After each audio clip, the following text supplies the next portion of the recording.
আসসালামু আলাইকুম রহমতুল্লাহি ওবরকাতুহ। সম্মানিত দর্শক, আওয়ামী লীগের অসংখ্য নেতা এখন পালিয়ে ভারতে আছেন এবং তাদের একটা বিরাট অংশ কলকাতাতে আছেন। কিভাবে গেলেন, কখন গেলেন, এটা নিয়ে বহু প্রশ্ন। এবং কলকাতাতে যারা রয়েছেন তারা আওয়ামী লীগের রাজনীতিতে একটা সময় খুবই, যাকে বলা হয়, প্রভাবশালী ছিলেন এবং আগে জানা না গেলেও অনেকের বিরুদ্ধে সীমাহীন দুর্নীতির অভিযোগ এখন সামনে চলে আসছে। আওয়ামী লীগের যে একজন স্বরাষ্ট্রমন্ত্রী ছিলেন আসাদুজ্জামান খান কামাল, হাঁটা চলা কথাবার্তা দেখলে মনে হতো একেবারে সাক্ষাৎ ফেরেশতা। ভাজা মাছটা উল্টে খেতে জানেন না। এবং তার ভাবভঙ্গি দেখলে মনে হতো যে স্বরাষ্ট্র মন্ত্রণালয়ে যা কিছু অপকর্ম সব কিছু মূলত শেখ হাসিনার নির্দেশে হয়, কিংবা যখন বেনজির ছিলেন বেনজির নির্দেশে হতো, কিংবা ডিবির যত কর্মকাণ্ড সব হারুনের নির্দেশে হতো, কিংবা মুনিরের নির্দেশে হতো যখন মুনির ডিবি প্রধান ছিলেন। কিন্তু এখন আমরা বুঝতে পারছি যে সব শয়তানের মূল এই আসাদুজ্জামান খান কামাল, অর্থাৎ স্বরাষ্ট্রমন্ত্রী কামাল।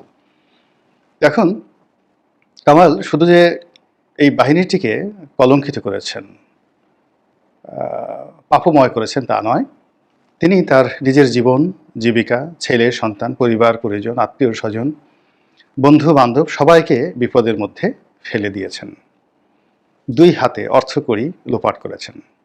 শুধুমাত্র কাউরান বাজার থেকে তিনি প্রতিদিন 1 কোটি টাকা চাঁদা আদায় করতেন, এইরকম খবর এখন লোকমুখে চাউর। এরপর এই জমি দখল, ওই জমি দখল, কক্সবাজারে তার গুণধর পুত্র কত শত বিঘা জমি যে দখল করেছেন তার কোনো হিসেব বা নিকেশ নেই। এখন এই কামালের, সাবেক স্বরাষ্ট্রমন্ত্রী বা পুলিশ মন্ত্রী কামালের একটি ছবি ভাইরাল হয়ে পড়েছে। তিনি কলকাতাতে আছেন এবং কলকাতাতে থাকা অবস্থায় তিনি আবার দাড়ি মুবারক রেখেছেন। আল্লাহর পথে গিয়েছেন এবং দাড়ি মুবারক রেখে নামাজ পড়েন না কী করেন একমাত্র তিনিই ভালো বলতে পারবেন। দাড়ি নিয়ে কথা বলাটাও আমি মনে করি যে শালীনতার পর্যায়ে পড়ে না। এই মানুষগুলো, অর্থাৎ আসাদুজ্জামান খান কামাল এবং তার মতো যারা মানুষ আওয়ামী লীগের মধ্যে যারা লুকিয়েছিলেন কিন্তু দুই হাতে অর্থ লোপাট করেছেন, তারা শেখ হাসিনাকে, শেখ পরিবারকে, বঙ্গবন্ধুকে কীভাবে ডুবিয়েছেন এবং কী পরিমাণ ডুবিয়েছেন, এখন আওয়ামী লীগের যারা সাধারণ মানুষ তারা হাড়ে হাড়ে টের পাচ্ছেন।